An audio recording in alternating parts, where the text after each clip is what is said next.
My name is Nestor Nieves, and I manage games and emerging platforms for A+E Networks. 1968 was a pivotal year that changed the world in profound ways. History Channel is interested in highlighting the 50th anniversary by exploring technology in new and creative ways. Thanks to our partnership with the NYC Media Lab, we challenge students to do just that. Here today we have Ilana and Hadar Ben-Tzur with their project. Okay.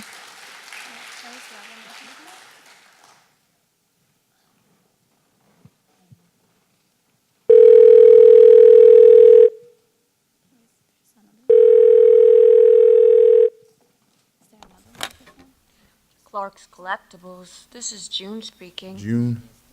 Yeah? It's Wallace. Notice came in the mail this morning. I've been drafted. There is no way in hell I'm going to Vietnam. No. Meet me in the park. 15 minutes, okay? Yeah. Okay. I ain't going. Now, why would I go all the way to Vietnam to fight for the very same government? Man. I've never heard Wallace freaking out like that.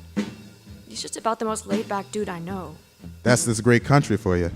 It gets some kind of kick out of giving you dreams just to snatch them away. Bob Dylan offered me my first cigarette right there on that bench. Okay. It wasn't actually my first cigarette, but it was him. Goddamn this year. Goddamn this whole year. Yeah, it's a wild. First king shot, now I'm drafted. There's people fighting back everywhere. You know, most days I can't tell if 1968 is the end of the world or just the beginning.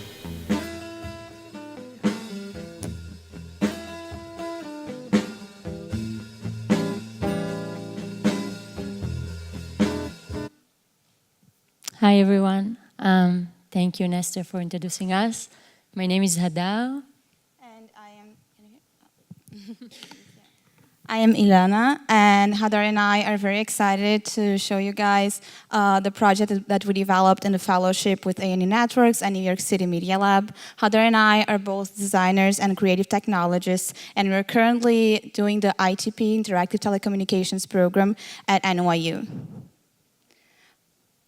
And this is the team behind this project. We worked with actors, we worked with script writers and musicians to bring the story of 1968 to life in augmented reality. So as Nestor said, 1968 was an interesting point in history. The civil rights movement, anti-war protest. And this awareness is very similar to what we're experiencing now in 2018. So Ilana and I were thinking, how can we use this historical story to inspire young people of today? And augmented reality has been used for a lot of different things. It's been used for gaming. We all know Pokemon Go. It's been used for helping us navigate through the world, like in mapping. And we see augmented reality also as this very special medium in which you can layer content in space, and that is an amazing tool to work with storytelling. So also, augmented reality, by layering content in space, you can also set a specific location for that to happen. It can work as this very amazing time machine that can help you walk through the steps of those who have walked in the past at that same space. And as students at NYU, we are always walking in the village, walking through Washington Square Park, and we do know that that location has a lot of story behind it. A lot of protests happen. A lot of people, important people, met there to discuss about a lot of issues. And so we wanted to bring back the 1968 Washington Square Park to today. So when we looked at the park from above, the story became immediately clear to us. How can we bind it into space? We created two characters, June, which belongs to the west side of the park. She's a social activist. She ran away from home. And Wallace, which belongs to the east side of the park, the university side. He's a musician. He arrived to town to study. But as soon as he arrived, he got a draft notice to join the war in Vietnam. And that's basically the conflict that drives the story. As the user opens the app, he gets to know the story through a phone call, an audio that we recorded with our voice actors. And Wallace is calling June to set up an appointment to meet her in front of the Arc. The Arc in Washington Square, I bet you all know this location. So if you open the app on the west side of the park, you get to hear the inner monologue of June. This inner monologue of a young rebellious woman, which we also wrote a soundtrack for both of the monologues. So you get to walk this path with audio, with music. And when you open the app, the reality turns into black and white, and the archival footage arrives along the path to accompany the story.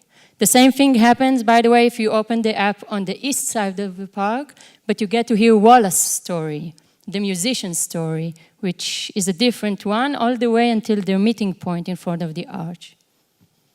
The third and last part of the app is happening in front of the arch when the user matches his phone with the monument.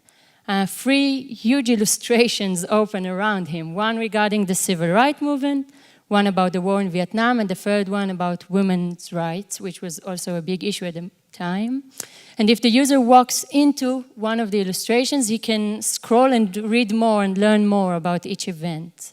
And hear the final dialogue between the two characters. So a little bit about how we made it happen, how we brought the story to augmented reality. We used Mapbox to use the park as the boundary. So if the user opens the app and it's not in the park, it's gonna tell you to go to the park to go through this immersive experience in that space. And we used ARKit and Unity. They're both like very easy tools for creative technologists to use augmented reality and create on top of that. And after having this experience of creating the storytelling app and having a lot of user testing, can we say that walking is the new scrolling? Yeah, I think that as we've been seeing today, it's a really nice medium to explore, and that probably we'll be seeing and augmenting and working more in the next couple of years.